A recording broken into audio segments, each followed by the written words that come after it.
Congratulations to Indiana Fever player Kelsey Mitchell on winning Player of the Week. She is not the first or even the second different Indiana Fever player to have won it.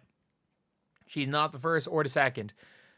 Well, to have won it in the last 2 seasons, that is. Because it's the first time she's won one since 2023. Aaliyah Boston won one last year, early on in the year. And Caitlin Clark obviously won back-to-back and a Player of the Month. And if you guys agree this is good, subscribe. We are trying to hit 49,000 subscribers by tip-off. We are one away. We are exactly 1 subscriber away from hitting 49,000 by tip-off. But anyway, yeah. Let's get on to talking about this. But Kelsey Mitchell has come off a pretty good couple of games. And Fever fans should be happy. Because you know what she has done in these games? Do you want to know what the big thing about these games is? Is that she has been doing it on ridiculous efficiency because she has stopped taking and doing dumb shit. Like, almost all this is from Ari McDonald being on the floor. When Kelsey Mitchell plays with a true point guard and she gets, not spoon-fed baskets because she's really good. She's a very good cutter. She runs the floor really well. Like, she does a lot of good things. But when she's getting the ball in positions to score and taking the easy shots, when she is out there getting the easy shots, like, she's good. She's legitimately good when she's out there getting easy shots.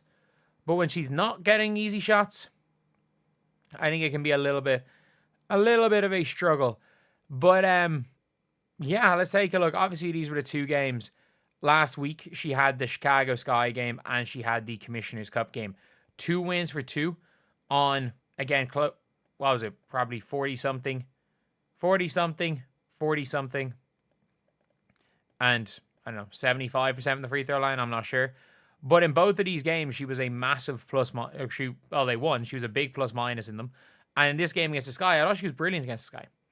I thought she was absolutely brilliant against the Sky. Like, they obviously sat them for quite a lot of the game. But, like, if you're looking, Kelsey Mitchell was a plus 28. She was a plus 28 on the floor. And Kelsey Mitchell being on the floor with Ari McDonald makes her 100 times better. Just like her being on the floor with Caitlin Clark made her 100 times better. We just saw, again, Stephanie White doing what she was doing. We saw Stephanie White doing what she was doing. And, like, running Kelsey Mitchell a point guard. And I mean, Kelsey Mitchell's a hell of a player. Point guard Kelsey Mitchell's not a hell of a player. Like, point guard Kelsey Mitchell is very much not anything spectacular. However, shooting guard Kelsey Mitchell is brilliant. Is absolutely brilliant. You've now got the Fever obviously posting about Kelsey Mitchell being Player of the Week, which is big. Obviously, look, the Fever did push on and win that Sky game and pulled it out to 30. Whereas against the Mystics, they decided they wanted to dribble out the clock and nearly lost it. But they couldn't guard her. They couldn't guard Kelsey Mitchell. Starting off the game, a step back 2. And Kelsey Mitchell has all the talent in the world. She's a player with all the talent in the world. It's just how she plays. The only problems with Kelsey Mitchell sometimes are how she plays the sport of basketball, not her ability. And seeing her now going and winning a Player of the Month. Player of the Month Player of the Week is a big one for the Fever because, again, she didn't win one last year. She probably should have won one last year. I know Caitlin Clark won both of them, and I'm not going to say Caitlin didn't deserve to win both of them. But just for, that the old team chemistry, you would have rather seen Kelsey win one of them. Caitlin go win one, go win your Player of the Month. But you would have just rather seen Kelsey go and get one for herself. But yeah, just all around, it's been a good enough week for the Fever. Caitlin Clark looks to be getting back.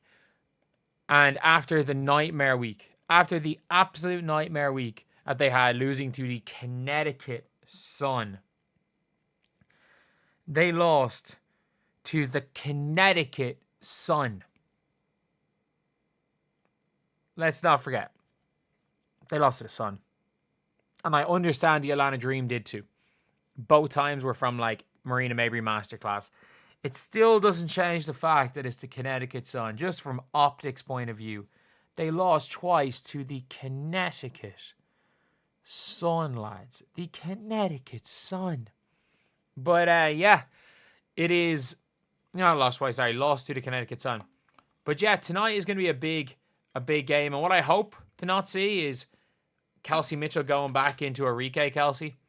I want to see Clay Kelsey out there because there are two versions of Kelsey. There's Arike Kelsey and there's Clay Thompson Kelsey. I don't even know if you can call him or Clay Thompson Kelsey, which just sprints the floor.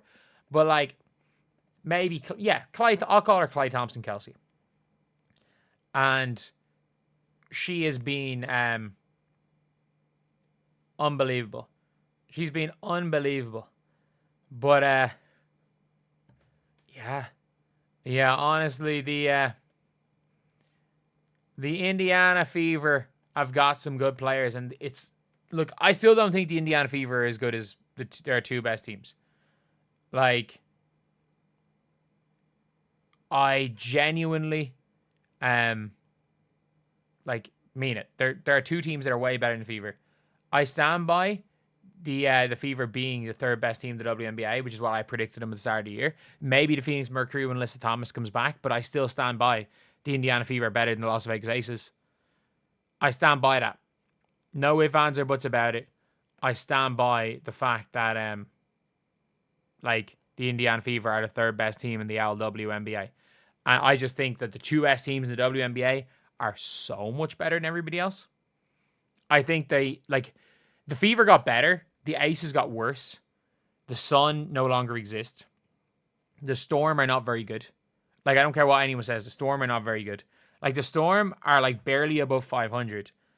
And that is including notorious bad shooter Gabby Williams and notoriously mediocre shooter Erica Wheeler. Like, on an ultimate hot streak.